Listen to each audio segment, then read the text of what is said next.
નમસ્તે વિદ્યાર્થી મિત્રો, મજામાં? હવે તો રજાઓ પૂરી થઈ, રજાઓમાં આનંદ કર્યો, જન્માષ્ટમી પર્વ ઉજવ્યો. તો હવે આપણે ધોરણ 9 વિષય હિન્દી પાઠ 6 मेरी बीमारी श्यामा ने ली. मेरी बीमारी श्यामा ने ली. तो विद्यार्थियों, आ गद्य पाठ में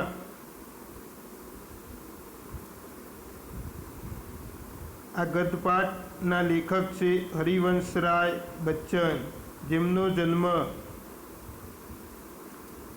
सन 1907, निधन सन 2003. हिंदी साहित्य में हरिवंशराय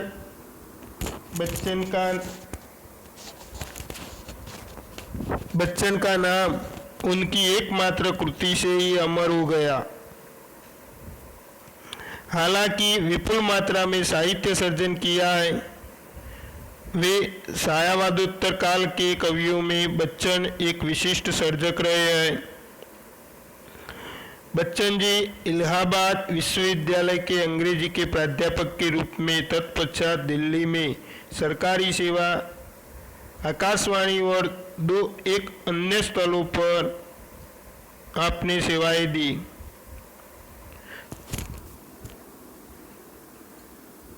भारत के एक विशिष्ट कवि के रूप में राष्ट्रपति जी ने उन्हें राज्यसभा का सदस्य मनोनीत किया था. प्रारंभिक नौकरी पायनियर में की थी.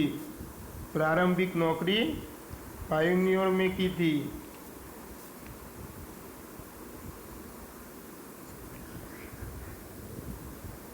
मधुशाला के कवि के रूप में बच्चन जी को इतनी शोहरत मिली कि उनकी मधुशाला का सभा सम्मेलनों, कवि गोष्ठी आदि में होता था. लोग बड़ी संख्या में उमड़ते थे.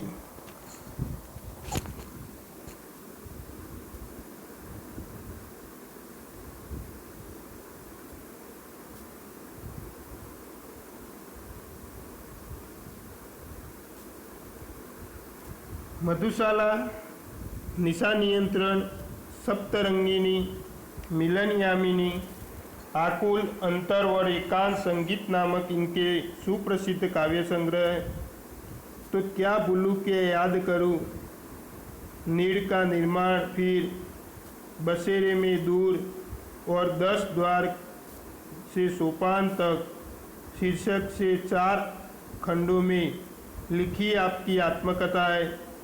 मेरी बीमारी श्यामा ने ली आत्मकथांश है, जो क्या भूलूं क्या याद करूं में से लिया गया है. बच्चन जी की प्रथम पत्नी का नाम श्यामा था, जो सही अर्थ में एक आदर्श जीवन संगिनी थी.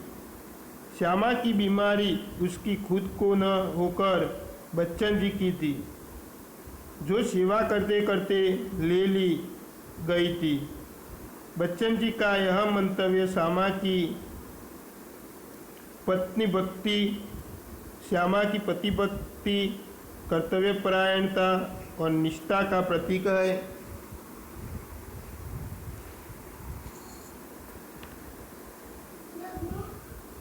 प्रस्तुत आत्मकथांश में श्यामा की बीमारी का दर्दनाक और कारुण्य सभर निरूपण मिला है.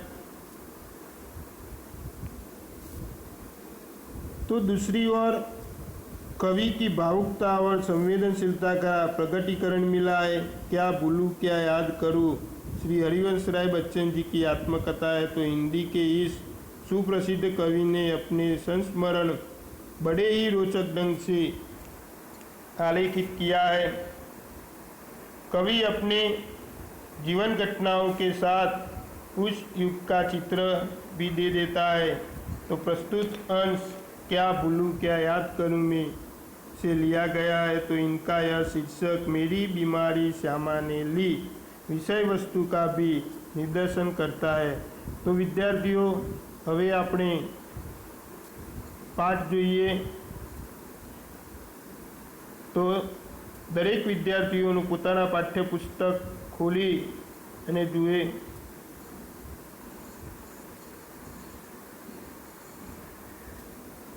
मैं अपनी बीमारी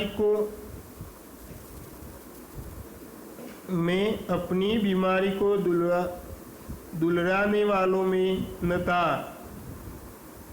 सच कहूँ तो मैं अपनी बीमारियों के प्रति प्राय निर्भय था।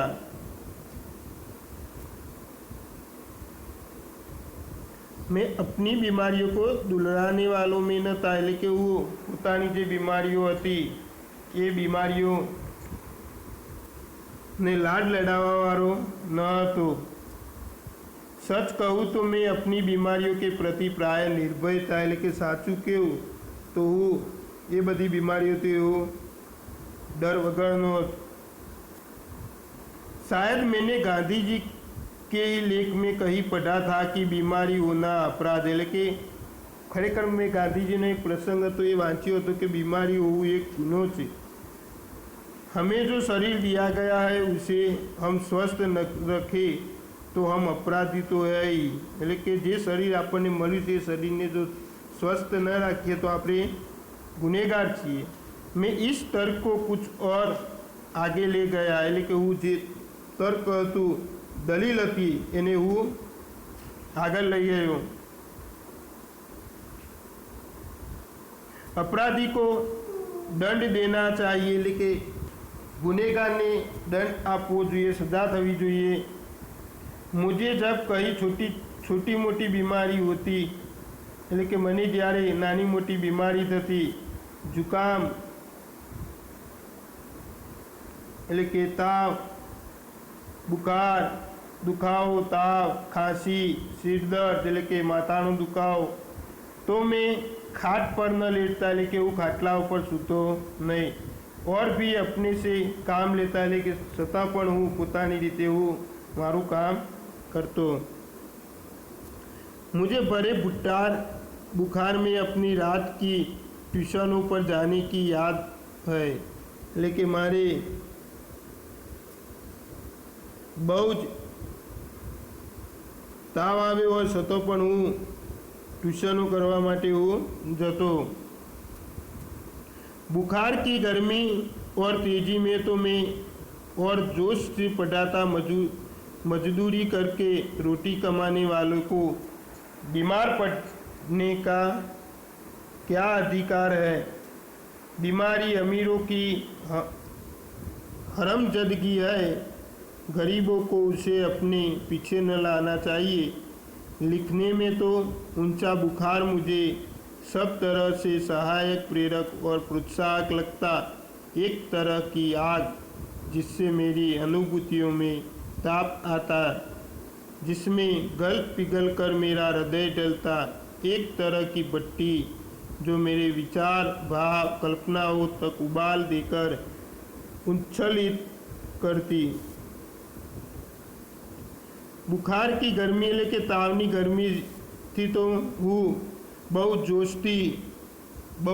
जोश ताकातथी हूँ भणावतो अने मजूरी करीने पोतानी रोटीना એટલે કે ખાવા માટે થોડાક પૈસા કમાતો અને જો એ ના કરીએ તો એ બીમાર પડવાનો કોઈ અધિકાર નથી। જો બીમારી લઈને બેસી રહીએ તો કોઈ અધિકાર નથી। बीमारी अमीरों की हरमजदगी है એટલે કે बीमारी से अमीर लोगों पैसावाळोनी हरामीपण એટલે કે हरामीपणું કરવું તે। गरीबों को उसे अपने पीछे न लाना चाहिए એટલે કે ગરીબોને એમના પાછળ લાવવી જોઈએ नहीं। लिखने में तो ऊंचा बुखार मुझे सब तरह से सहायक એટલે કે લખવામાં તો મને જો વધારે તાવ હોય તો મને બહુ તાકાત એટલે કે રાહત આપે। प्रेरक और प्रोत्साहक लगता है कि प्रेरक और प्रोत्साहित करता। एक तरह की आग એટલે કે એક તરફની આગ છે जिससे मेरी अनुभूतियों में ताप आता है कि आना कारणे मारी જે અનુભૂતિઓ હતી એની અંદર એક ગરમાવો રહેતો जिसमें गल पिघल कर मेरा हृदय ढलता है कि એમાં મારું હૃદય ઢળી પડતું। एक तरह की भट्टी जो मेरे विचार એટલે કે એક તરફ એક ભઠ્ઠી હતી એના એમાં મારા વિચારો હતા। ભાવ કલ્પનાઓ को उबाल देकर એટલે કે ભાવ અને કલ્પનાઓને છોડીને उच्छलित करती એટલે કે उत्साहित करती।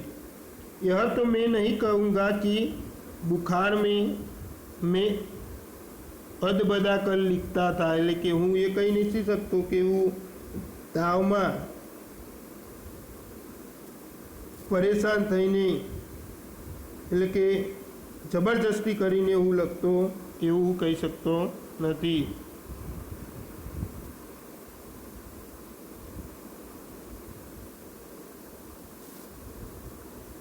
पर अगर मैं लिखना चाहता था तो बुखार मेरे लिए तो कोई बाधा नहीं बन सकता।